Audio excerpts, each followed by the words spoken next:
Bom dia, quarto ano. Hoje nós vamos para a nossa segunda aula remota de geografia, certo? E antes da gente iniciar a nossa aula de geografia, nós vamos fazer a correção da página 8 e 9 do caderno de atividade de geografia, que foi da aula passada, certo? Vamos lá? Todo mundo abrindo na página 8 e 9. O 11º quesito, a letra A. Nós vamos preencher com crosta terrestre. B, nós vamos preencher com continentes. C, oceanos. A figura abaixo nós vamos só preencher. A parte líquida é o oceano, a parte que tem a vegetação são os continentes e logo abaixo eu tenho a crosta terrestre, tá? 12ª questão. Nós vamos ligar as figuras ao que representa. Mapa do Brasil, terceira figura. Imagem de satélite, a última.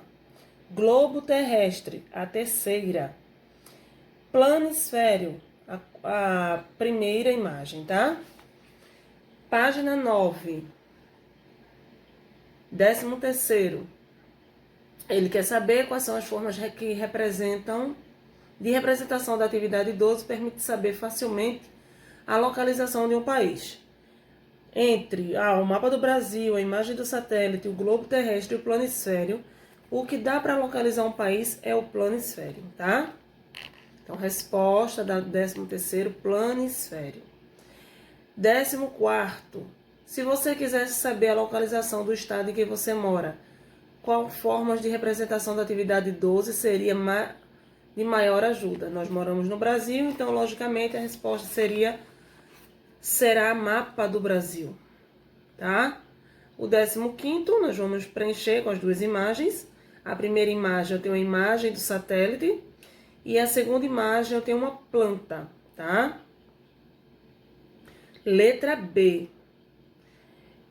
Para saber a localização da casa da amiga, por qual das formas de representação Anitta deverá se guiar? Por conter mais detalhe. Tem mais detalhe na imagem do satélite ou na planta? Na planta, né? Que ela vai ver a rua, vai ver o ponto de referência, todas essas coisas. Então, resposta da letra B, planta. Letra C. Nas representações por imagem de satélite, quais elementos podem ser visualizados? Lá na imagem do satélite eu vejo casas, eu vejo ruas, né? Eu consigo ver alguns prédios. E na representação em forma da planta, quando eu olho para a planta, o que é que eu tenho? Eu vejo ruas e também os pontos de referência, tá? Esse exercício foi da aula passada e agora vocês vão guardar o caderno de atividades e vão abrir o manual do aluno de geografia na página 20, tá? Onde fala os diferentes tipos de mapa e seus elementos. Os diferentes tipos de mapas e seus elementos. Chegando a um centro cultural do bairro da Liberdade, Urbano e os amigos assistiram a um vídeo que mostrava 3 mapas do Brasil, um diferente do outro. Veja, o primeiro mapa é um mapa político, certo? Que a tia explicou na outra aula que o mapa político ele dá a divisão de todos os estados, né? O mapa físico, tá? E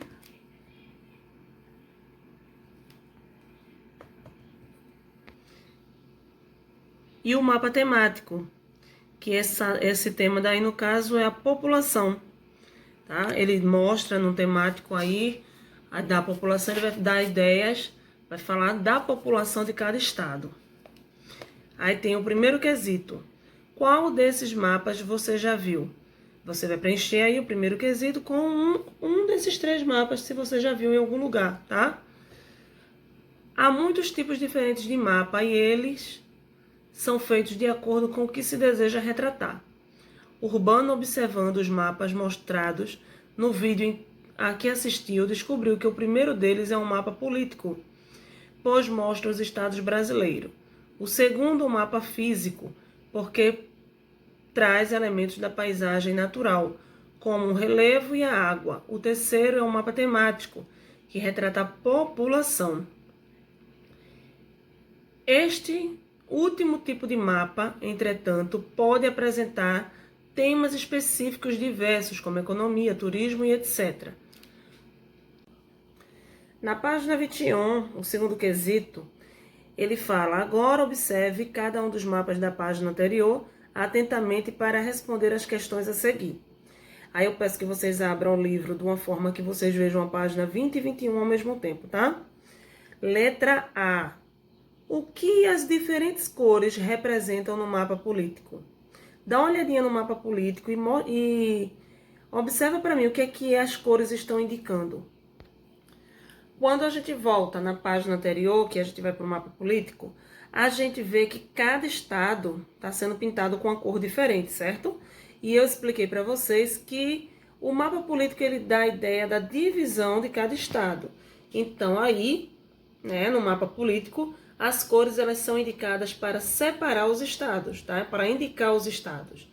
Então a resposta do segundo quesito seria para que separasse os estados, tá? Letra B. No mapa físico, podemos perceber a existência de cores. O que elas significam? Antes de responder, troque ideias com os colegas e o professor. Nós vamos olhar agora o mapa físico, tá? E observa na legenda dela, quando a gente volta lá para a página 20, a gente observa que na legenda eu tenho floresta amazônica, mata dos cocais, mata atlântica, mata de araucária, cerrado, caatinga, campos, complexo do Pantanal e vegetação litorânea. Isso quer indicar o que, gente? Olhando para a legenda e olhando para as cores que o mapa foi pintado, vocês poderiam dizer que esse mapa físico, ele foi usado para quê? Para diferenciar as vegetações. Cada tipo de vegetação ela foi pintada na legenda de uma cor e olhando para o mapa eu consigo ver cada vegetação dessa, tá? Então o mapa físico ele aí foi para poder distinguir as vegetações brasileiras. Letra C. O mapa temático representa a densidade populacional, ou seja, a quantidade de pessoas que moram nas diferentes partes do Brasil. Qual elemento desse mapa nos permitiu saber disso? Nós vamos colocar, tá, nesse mapa temático agora, e nós vamos olhar o que foi que fez com que eu visse, que eu percebesse que estava falando da densidade populacional. Vocês acham que foi só o título? Não, né, gente? Foi a legenda. A legenda tem lá a partezinha pintada apenas... Não, áreas menos povoadas. A laranja, áreas mais ou menos povoadas. E de vermelho eu tenho áreas mais povoadas. Então, pela legenda, eu consegui ver o que falava o título do mapa. Então, a resposta da letra C seria pela legenda, tá? A legenda levou a gente a ter essa conclusão, certo? Os elementos que você observou para responder as questões anteriores, como as cores são chamadas de símbolos, elas fazem parte da linguagem cartográfica e transmitem informações de forma rápida, simples e direta. A questão é como entendê-lo depois que o mapa está pronto. É para isso que serve a legenda. Ela explica a ilustração, as cores, a inscrição, as linhas e os pontos que aparecem nos mapas. A linguagem cartográfica utiliza muitos símbolos que seguem um padrão estabelecido. Isso quer dizer, por exemplo, que as superfícies líquidas são sempre representadas pelo azul e as vegetações pelo verde. Veja alguns desses símbolos. Na página 22, vocês têm alguns símbolos que vai representar, tá? A primeira coluna, vocês têm a representação das edificações. Então, eu posso, para representar um museu, eu colocar uma figura que represente o museu, um hospital, uma cruz, já dá a ideia de que é um hospital, né? O aeroporto, eu desenhar um avião, o cemitério, desenhando uma cruzinha com os túmulos, dá a ideia do cemitério, o shopping, uma mala, assim como também a escola, eu posso desenhar uns livros, né? Isso aí vai poder, lá no meu mapa, eu distinguir o tema dele, certo? As representações de hidrografia, que é a água. Eu tenho rios, lagos, vias, rodovias, ferrovias, árvores, terrenos salgados, tá? Cada desenho que é representado lá na legenda, ele vai facilitar na hora de eu prestar atenção no meu mapa. Terceiro, observe o quadro dos símbolos. Acima, identifique pelo menos um símbolo que possa fazer parte dos seguintes mapas temáticos do seu município. Eu quero que vocês olhem aí, é uma resposta pessoal, e você vai dizer para mim quais desse símbolo ou qual ele melhor pode falar sobre o mapa rodoviário, tá? Olha lá e presta atenção bem direitinho que tem o desenho e a escrita para dizer que representa. Aí eu quero que vocês preencham na letra A. E letra B, mapa hidrográfico, porção de águas. Qual que representa a porção de água? Aí agora a turminha embaixo. Pessoal, como pode caber tanta informação em um espaço tão pequeno como um mapa? Também queria saber. Quarto quesito. O que você responderia, Anitta? Tem alguma ideia de como fazer caber diversas informações em um espaço tão pequeno como um mapa? Lembra que a tia falou que um dos símbolos que tinha no mapa era uma escala, e a escala ela ia mostrar em centímetros, né? A quantidade da área real. Então, eu não posso fazer um mapa de uma cidade do tamanho da cidade, né? Aquele mapa ali ele vai ser representativo. Ele vai só representar para poder eu me situar. O tamanho real dele tem que vir especificado embaixo da escala. Logo abaixo ou em cima da escala. Dizendo quantos centímetros ele está no papel e quantos quilômetros, por exemplo, pode ser na parte real, tá? O pai de Urbano, que acompanhava as crianças no passeio, escutou a conversa e resolveu fazer uma atividade para tirar a dúvida de Anitta e Mássaro. Faça você também. Na página 23, vocês vão pegar uma régua, tá? E faça o que se pede. Letra A. Meça ao lado direito dessa página. Anote aqui quanto ela mede. Você vai pegar o seu livro, tá? E você vai pegar essa parte direita aqui, ó. E você vai medir de ponta a ponta do seu livro. E vai dizer quantos centímetros ele tem, tá? Então, pega aí a reguinha, mede pra mim, tá? Depois eu vou dar a resposta. Letra B. Agora meça o mesmo lado da página, reproduzida ao lado. Tem no livro de vocês, no manualzinho de vocês, tem uma paginazinha bem pequenininha, tá? Do lado da atividade. Eu quero que vocês agora meçam do lado direito dessa paginazinha menor e digam para mim quantos centímetros tem. Quando vocês pegaram lá na letra A, que vocês mediram o livro real, ele tem cerca de 30 centímetros, tá? E na letra B, a folha que foi reduzida para colocar aí no manual de vocês, ela tem cerca de 6 centímetros. Na letra C, o que você observou? O que a gente poderia dizer da folha real e da folha que foi reduzida? Elas têm o mesmo tamanho? Não, né? Ela teve uma redução das medidas. Ela reduziu de 30 centímetros para 6 centímetros. Então, essa é a observação que a gente deu, tá? Sexto quesito. Agora, meça a sua própria carteira. No caso onde você está sentado, tá? Eu quero que vocês peguem uma régua e vocês vão medir. Letra A. Primeiro, meça utilizando uma régua, quanto mede cada lado.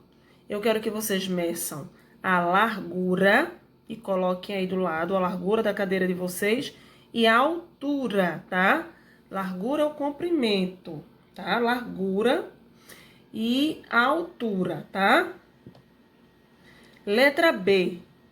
Meça novamente agora utilizando o palmo. Você vai pegar a sua mão, a mesma cadeira que você mediu, tá? Tanto largura como altura, você vai medir quanto mede cada palmo. Se eu pegar, digamos, esse caderno aqui, se eu pegar a régua e medir de ponta a ponta, ele vai ter 30 centímetros, né? Se eu pegar ele e vou medir de palmo, então, ó, um palmo e meio, né? Aí eu quero que vocês preencham aí. Letra C.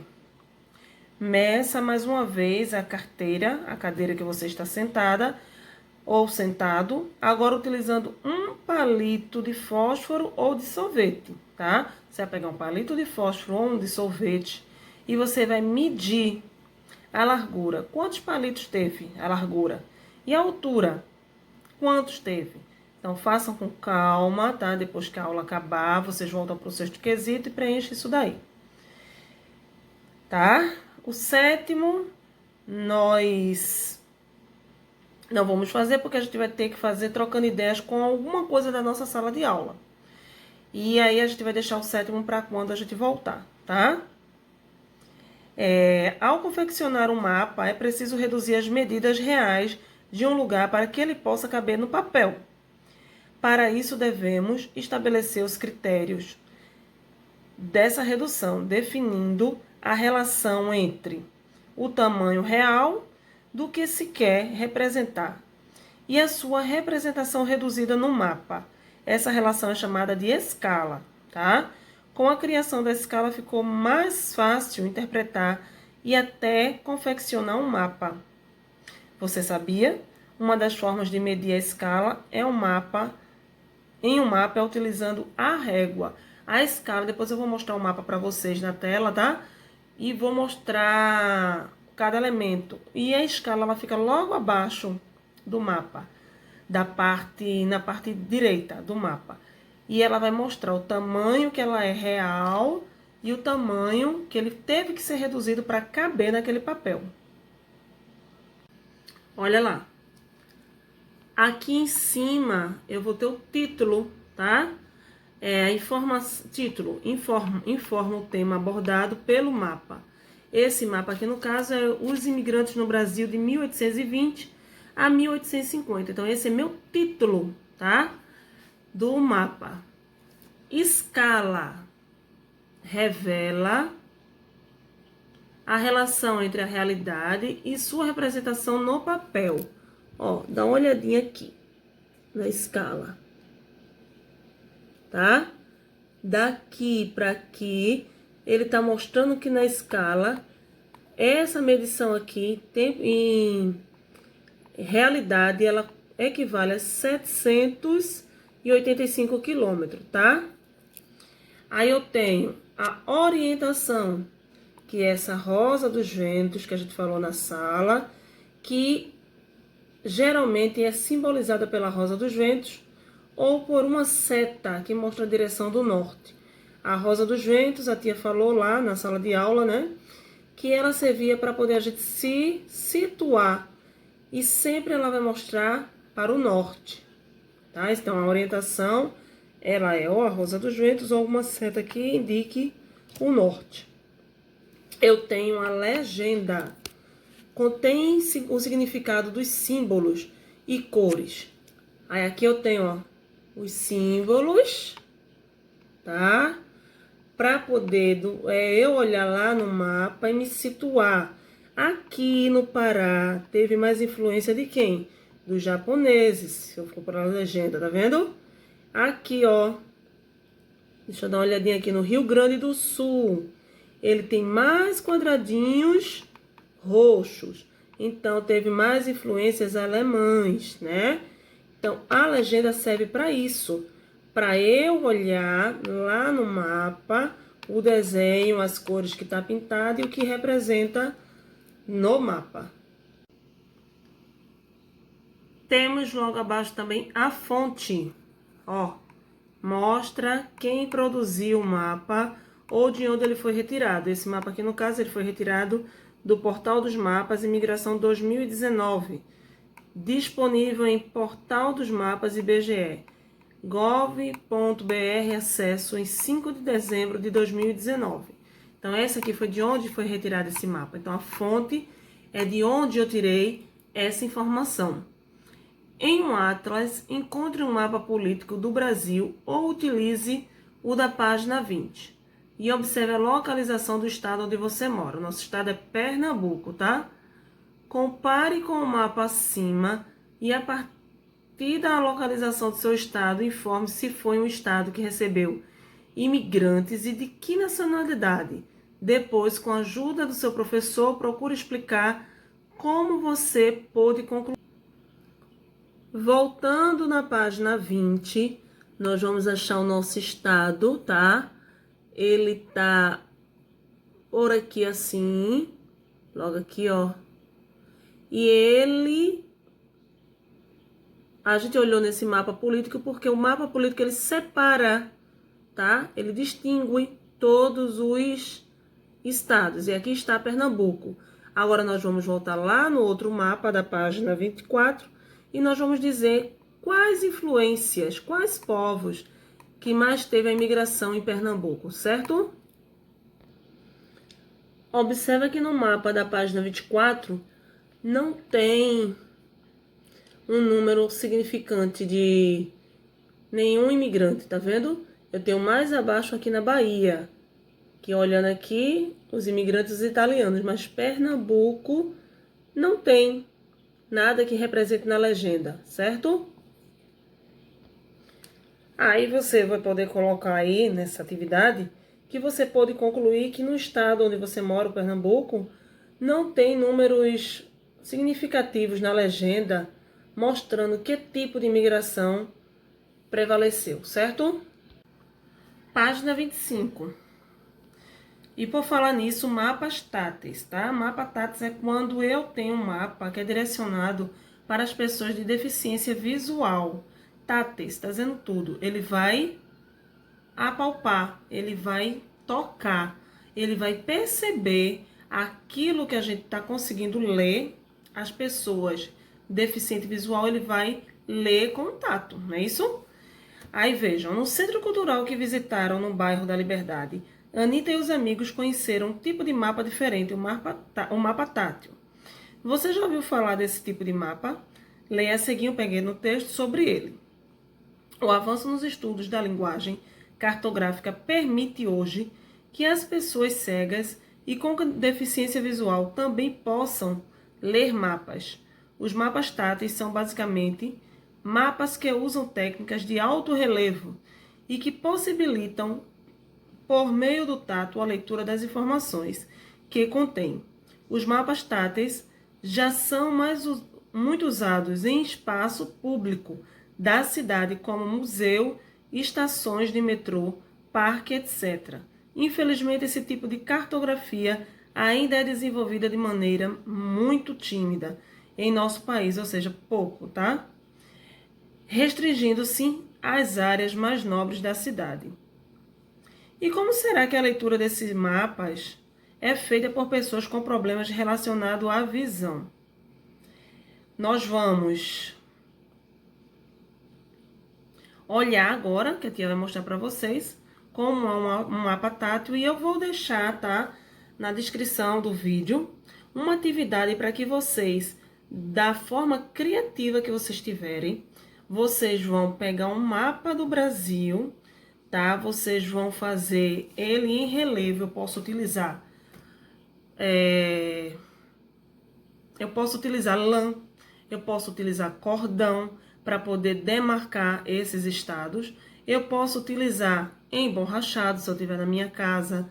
Eu posso colocar diferentes tipos de materiais para que eu veja essas informações não lendo, e sim contato, certo? Eu vou mostrar uma figura para você, algumas figuras para vocês de mapa táteis, para que vocês se baseiem e façam. Aí o que eu vou querer de vocês, que quando vocês terminarem de fazer essa atividade, tá? A tia vai dar um prazo, vou dar um prazo de 1 semana para vocês se organizarem e fazer. E vou querer que vocês tirem uma foto e coloquem nos comentários, para a tia saber quem está realmente fazendo as atividades. É só colocar no comentário no nosso mural, tá? Ó, esse mapa tátil aqui, ele foi feito com emborrachado. Vê que a pessoa só passando a mão, ele consegue distinguir os estados, tá? Essa é uma ideia que você pode fazer. Olha esse que interessante. Ele é feito com arroz, feijão, milho, algodão, tá? E do lado a legenda, tá vendo? Porque você passando a mão, você vai sentir qual é essa região. Então, é uma forma também de você poder fazer esse mapa tátil, tá? Olha esse, feito com massinha de modelar. Ó, esse foi apenas alguns dos exemplos que eu dei para vocês, né? De como fazer um mapa tátil, mas vocês também podem fazer, como eu falei, contornando, fazendo o mapa das regiões brasileiras e contornando com cordão. Deixa a criatividade de vocês livre, tá? Eu espero ver a foto de vocês, tá bom? E que vocês tenham um excelente final de semana. E leiam a descrição dos vídeos, que a tia sempre está deixando alguma atividade, deixando uma frase de incentivo. E a tia espera ver o comentário de vocês, tá bom? Beijo e ótimo final de semana. Até segunda.